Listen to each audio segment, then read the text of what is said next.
So in our previous video, we studied about binary and multiple fission. In this video, we are going to study about fragmentation, regeneration, and what is the difference between these two methods or modes of asexual reproduction. Fragmentation में basically हमने पढ़ना है fragmentation in the spirogyra and about the regeneration हम deeply पढ़ेंगे regeneration in the plain area. ये दोनों topics बहुत important बनते हैं एंड इन दोनों का डिफरेंस स्पेसिफिकली बहुत ज़रूरी है समझना कि बेसिक डिफरेंस क्या है फ्रेगमेंटेशन एंड रीजनरेशन में. So without further do let's start this video.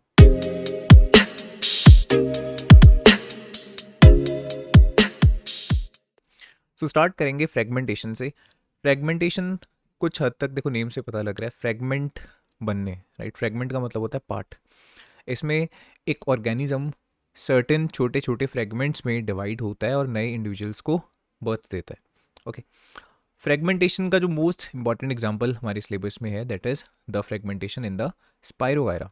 So detail में पहले तो स्पायरोगायरा के बारे में देखेंगे, right. What is this organism, उसके बाद देखेंगे कि किस तरह से इसमें रिप्रोडक्शन होती है. So what is Spirogyra? Spirogyra is the filamentous green algae. ये एक एल्गी है जैसा कि मैंने पहले ही आपको शो किया. This is the algae, right. अक्सर जो कोई ऐसा पानी का सोर्स है जिसमें पानी रुका हो तो उसमें आपने इस तरह से ग्रीन कलर की एल्गी जो बहुत स्लाइमी अपीयर होती है, बहुत शाइनी सी अपीयर होती है, वो आपने ज़रूर देखी होगी. That is nothing but the spirogyra. Okay, so spirogyra is the filamentous green algae. यहाँ पे फिलामेंटस इस वर्ड का मतलब है एक तरह से थ्रेड लाइक स्ट्रक्चर्स जो आपको यहाँ पे नज़र आ रही हैं, कुछ इस तरह का ये स्पायरोगायरा आपको देखने में नज़र आएगा. ओके, बिकॉज एल्गी की सिर्फ एक स्पीसीज नहीं है, एल्गी की बहुत सारी अलग अलग स्पीसीज इस दुनिया में पाई जाती हैं, right. Spirogyra is just one of them. Okay, and सभी एल्गीज ग्रीन कलर की भी नहीं होती हैं, बहुत अलग अलग टाइप्स की एल्गी होती हैं. उसमें स्पेसिफिकली बहुत सारी एल्गीज ग्रीन तरह की होती हैं और सभी ग्रीन एल्गी फर्दर स्पायरोगायरा नहीं है. ओके, ग्रीन एल्गी की फर्दर बहुत सारी टाइप्स हैं. सो स्पायरोगायरा एक बहुत छोटी सी एक सब टाइप आप बोल सकते हो एल्गी की. Okay, so Spirogyra is the filamentous green algae. Its cells are joined end to end in the unbranched largely unspecified filament. कुछ इस तरह से मतलब इसकी स्ट्रक्चर होती है. ब्रांचिंग बिल्कुल नहीं होती है. अनब्रांच्ड का मतलब ये है. ओके, एंड टू एंड इसके सेल्स जुड़े होंगे. जैसे ये एक सेल हो गया, ओके, देन उसके बाद दिस इज अनदर सेल, उसके बाद दिस इज अनदर सेल. एक बहुत लंबी चेन यहाँ पे आपको नजर आ रही है. कुछ इस तरह की इसकी स्ट्रक्चर होती है. It is found in the fresh water habitats like pond and it has spiral green coloured chloroplast and it contains chlorophyll. और अगर इसके अंदर क्लोरोफिल है it means it can do photosynthesis. Okay, it can prepare its own food, खुद से अपना food बना सकती है फोटोसिंथेसिस करके. So this is the brief introduction जो आपको नीड है अबाउट द स्पायरोगायरा. स्पायरोगायरा के बारे में थोड़ी सी और इन्फॉर्मेशन है बिकॉज देखो इसको एक और स्पेसिफिक नाम से बोला जाता है वाटर सिल्क और पॉन्ड सिल्क. क्यों इसको बोला जाता है वाटर सिल्क या पॉन्ड सिल्क, उसके बारे में छोटी सी इन्फॉर्मेशन यहाँ पे मैंने दी हुई है. It's cell wall is of 2 layers. Okay, the inner layer of the cell wall has the cellulose, जो उसकी अंदर की सेल वॉल की लेयर है वो सेलुलोज से बनी हुई है. And the outer wall of the cell wall has pectin. यहाँ पे एक ऐसा सब्सटेंस है जिसको पेक्टिन बोला जाता है आउटर वॉल में, राइट. दिस पेक्टिन के क्या करता है, it produces mucilage. Mucilage that means बहुत जो स्लाइमी आपको अपीयरेंस उसकी नजर आ रही है, राइट, वो इस म्यूसिलेज की वजह से आपको अपीयर हो रही है. Because the presence of this mucilage the spirogyra shines like silk. That's why it is called water silk और the pond silk. Spirogyra species can reproduce both sexually and asexually. Although class 10th के syllabus में हमने सिर्फ asexual mode पढ़ना है इसका, which is the fragmentation. But in general आपको पता होना चाहिए कि ऐसा नहीं है कि स्पायरोगायरा सिर्फ एंड सिर्फ असेक्सुअली रिप्रोड्यूस करता है, ये सेक्सुअल रिप्रोडक्शन भी शो कर सकता है.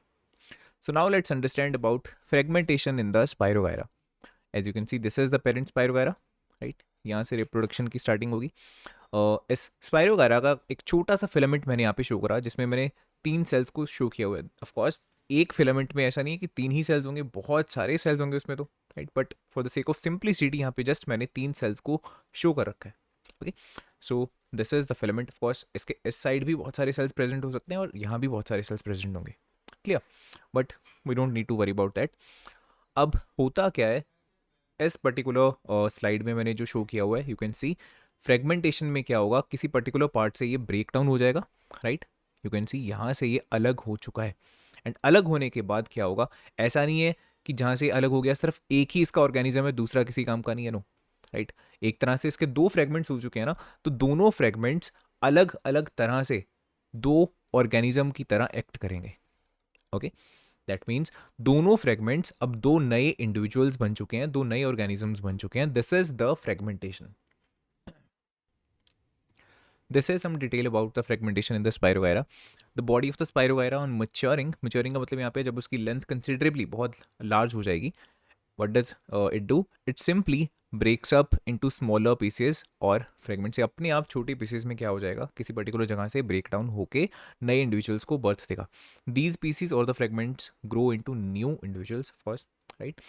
अब देखो, ये तो तब बात हो गई जब स्पायरोगायरा मैच्योर है, दैट मीन्स उसकी लेंथ बहुत ज़्यादा है, कंसिडरेबली वो लार्ज है, राइट. लेकिन ज़रूरी नहीं है कि सिर्फ वैसे केस में ही फ्रेगमेंटेशन देखने को मिलती है. ये तब भी हो सकती है जब स्पायरोगायरा मैच्योर नहीं है या फिर उसकी लेंथ बहुत छोटी है, बट उसके लिए किसी तरह के स्टिमुलस की रिक्वायरमेंट होगी, right. Any mechanical disturbance, right, और केमिकल्स और decay of the older parts, right. जो ये डिस्टर्बेंसेस की हम बात कर रहे हैं, ये फिजिकल हो सकती है और it can be chemical as well. Physical disturbance देखो कैसी हो सकती है, जैसे लेट्स सपोज कोई भी जो वाटर का सोर्स है उसमें हम बोटिंग कर रहे हैं, तो उसकी वजह से हो सकता है जो ये स्पायरोगायरा अगर वहाँ प्रेजेंट है, राइट, उसके जो फिलामेंट्स है वो ब्रेक डाउन हो जाए, ठीक है. और लेट्स से केमिकल डिस्टर्बेंस कैसी हो सकता है जो वो पॉन्ड है या जो भी वो वाटर का सोर्स है, वाटर बॉडी है, उसमें किसी पर्टिकुलर तरह का केमिकल है, जैसे कि कोई एसिड प्रेजेंट हो सकता है, उसकी वजह से जो स्पायरोगायरा है ये ब्रेक डाउन हो रहा है और फ्रेगमेंटेशन शो कर रहा है, राइट. इस पर्टिकुलर केस के लिए ज़रूरी नहीं है कि जो स्पायरोगायरा है उसकी लेंथ बहुत ज़्यादा हो, किसी भी पर्टिकुलर तरह से अगर एक्सटर्नल स्टिमुलस प्रेजेंट है, ऑफकोर्स फ्रेगमेंटेशन आपको देखने को मिलेगी. बट हाँ, खुद से ये तभी होगा जब स्पायरोगायरा बहुत कंसिडरेबली लार्ज लेंथ एक्वायर कर चुका है. ओके, अब तक हमने देखा कि किस तरह से spirogyra, that means filamentous green algae, किस तरह से फ्रेगमेंटेशन करके असेक्सुअली रिप्रोड्यूस करती है, राइट.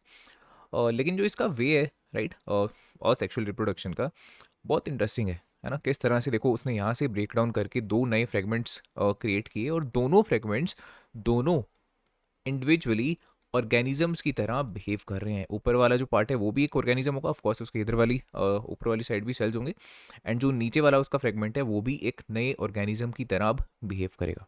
एंड उसके बाद जब ये दोनों ऑर्गेनिजम्स कंसिडरेबली लार्ज हो जाएंगे तो फर्दर ये भी क्या करेंगे, फ्रेगमेंटेशन करके एक्चुअली रिप्रोड्यूस करेंगे, राइट. ऑफकोर्स ये प्रोसेस फर्दर एंड फर्दर चलता जाएगा, बट ये प्रोसेस है बहुत इंटरेस्टिंग, राइट. क्या कुछ इस तरह से सिमिलर प्रोसेस किसी एनिमल्स में भी हो सकता है या किसी ऐसे ऑर्गेनिज्म में हो सकता है जो थोड़ा स्ट्रक्चरली एल्गी से क्या हो, एडवांस्ड हो? And the answer is yes, right. Up to a certain extent तो बहुत सारे ऑर्गेनिजम्स हैं, जैसे लेट्स से लिजर्ड है, राइट. लिजर्ड के केस में आपने देखा होगा, अगर उसकी जो टेल है, राइट, वो किसी तरह से कट हो जाए तो ऑफकोर्स वो उस टेल को क्या कर सकती है, रीग्रो कर सकती है, right. That is the power जो लिजर्ड के पास है.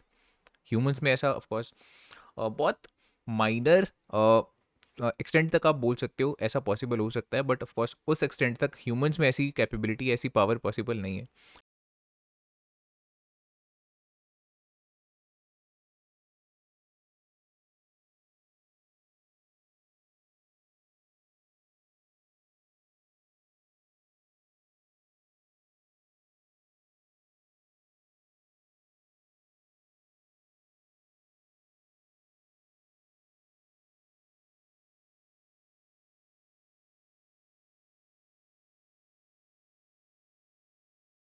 लेकिन बहुत सारे और ऐसे ऑर्गेनिजम्स हैं जिनमें कुछ इस तरह का डेफिनेटली देखने को मिलता है.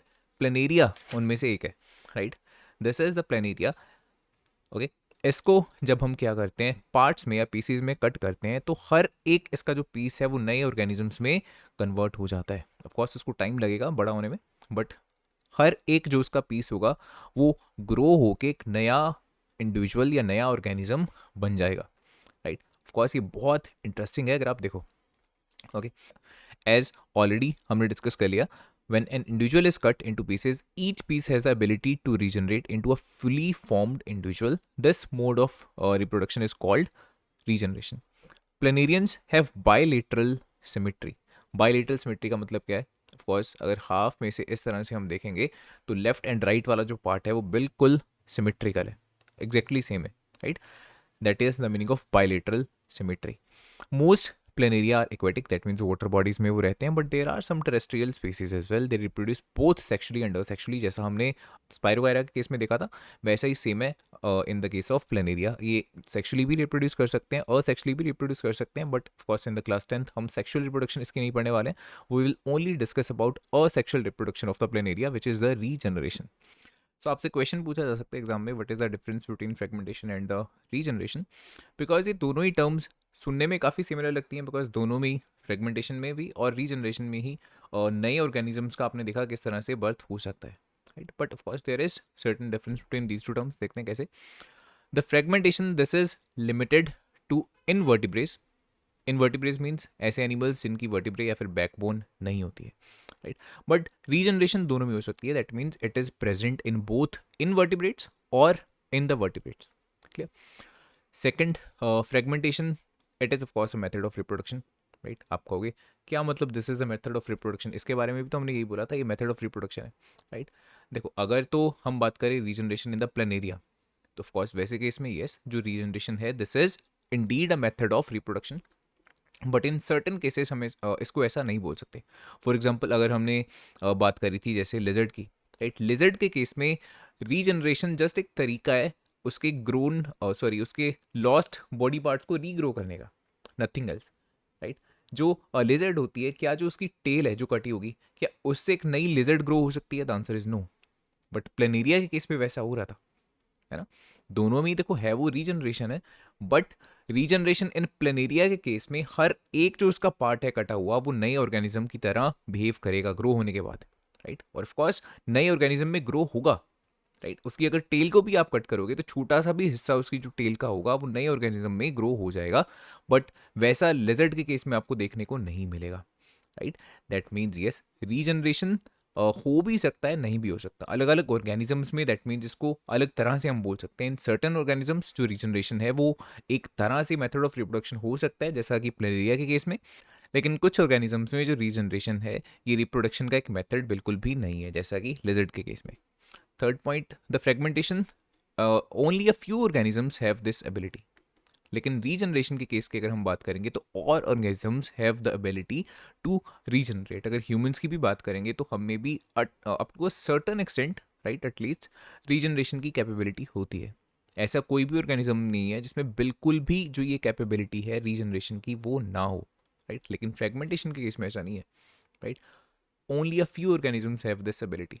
बहुत सारे दैट मीन्स ऑर्गेनिज्म ऐसे होंगे जिसमें फ्रेगमेंटेशन की पावर या जो ये एबिलिटी है बिल्कुल नहीं प्रेजेंट होती है. फोर्थ पॉइंट, इसमें कोई पर्टिकुलर स्पेसिफिक सेल्स इन्वॉल्व नहीं होते हैं, लेकिन रीजनरेशन के लिए स्पेसिफिक सेल्स जो होते हैं वो इन्वॉल्व होते हैं इस प्रोसेस में. The fifth point, it occurs in organisms with simple body organization, जैसा कि हमने स्पायरोगायरा के केस में देखा था, राइट? बट जो रीजनरेशन होती है ये ऐसे ऑर्गेनिजम्स में होती है जिनकी स्ट्रक्चर काफ़ी कॉम्प्लेक्स होगी. It occurs in the organisms with complex organization, right, as lizard or planaria, right? The sixth point, fragmentation can occur as the natural process or due to external stimulus. हमने देखा था जैसे spirogyra की ही मैंने explanation बताई थी, वो naturally भी हो सकता है और वो एक्सटर्नल स्टिमुलस की वजह से भी हो सकता है. नेचुरली कब हो रहा था? जब स्पायरोगायरा एक considerate amount of length acquire कर चुका होता था, दैट मीन्स वो मैच्योर है, राइट? और वो एक्सटर्नल स्टिमुलस की वजह से भी किस तरह से फ्रेगमेंटेशन की हेल्प से क्या कर सकता है, रिप्रोड्यूस कर सकता है. बट जो रीजनरेशन है, राइट, इसमें काफ़ी डिफरेंस है. It occurs due to external stimulus. खुद से दैट मीन्स रीजनरेशन नहीं हो सकता. ऑफ कोर्स जो लिजर्ड है दैट मीन्स लेट्स से उसके कोई भी बॉडी पार्ट जो उसका वो लूज नहीं हुआ है, किसी तरह से डैमेज नहीं हुआ है, क्या स्टिल वो रीजनरेशन करेगी? क्या स्टिल एक नई जो उसकी टेल है वो ग्रो हो जाएगी? The answer is no, right? ये प्रोसेस सिर्फ तभी देखने को आपको मिलेगा जब किसी तरह का क्या होगा, उसको डैमेज होगा, राइट? किसी भी तरह से लेट्स से उसका कोई बॉडी पार्ट लूज हो जाता है, ओनली देन जो रीजनरेशन है वो आपको देखने को मिलती है, अदरवाइज बिल्कुल नहीं होगी, right? And the last point जो फ्रेगमेंटेशन है, it is more commonly seen in the plants और प्लांट्स भी किस तरह के, जो नॉन वेस्कुलर हैं, राइट, दैट मीन जिनमें जाइलम या फ्लोइम ऐसे टिश्यूज बिल्कुल नहीं पाए जाते हैं। वैसे जो प्लांट्स होते हैं बिल्कुल सिंपल टाइप की, जिनकी दैट मीन्स बॉडी ऑर्गेनाइजेशन हुई, राइट, उनमें मोर कॉमनली ये देखने को मिलती है। एनिमल्स में बहुत कम देखने को मिलेगी फ्रेगमेंटेशन। रीजनरेशन का बिल्कुल उल्टा है, more commonly seen in the animals than in the plants. But of course दोनों में ही, दैट मीन्स एनिमल्स और प्लांट्स दोनों के केस में ये दोनों ही आपको देखने को मिल सकती हैं। बट थिंक इज दैट कि किस में ज़्यादा कॉमन है, राइट। फ्रेगमेंटेशन ज़्यादा कॉमन है इन द प्लांट्स, रीजनरेशन ज़्यादा कॉमन है इन द एनिमल्स। इसी के साथ binary fission, multiple fission, fragmentation, ओहो ये गंदा हो गया। इसी के साथ binary fission, multiple fission, fragmentation and regeneration, ये चारों टॉपिक्स हमारे कवर होते हैं। इन द नेक्स्ट वीडियो हम पढ़ेंगे about the budding and the spore formation, right. और इसके साथ ही जो असेक्सुअल रिप्रोडक्शन है वो हमारा खत्म हो जाएगा। और अगर ये वीडियो आपको अच्छी लगी हो, इस वीडियो को लाइक ज़रूर करना, अपने दोस्तों के साथ शेयर करना, एंड अगर आप इस चैनल पर नए हो तो इस चैनल को सब्सक्राइब करना मत भूलना। Thanks for watching.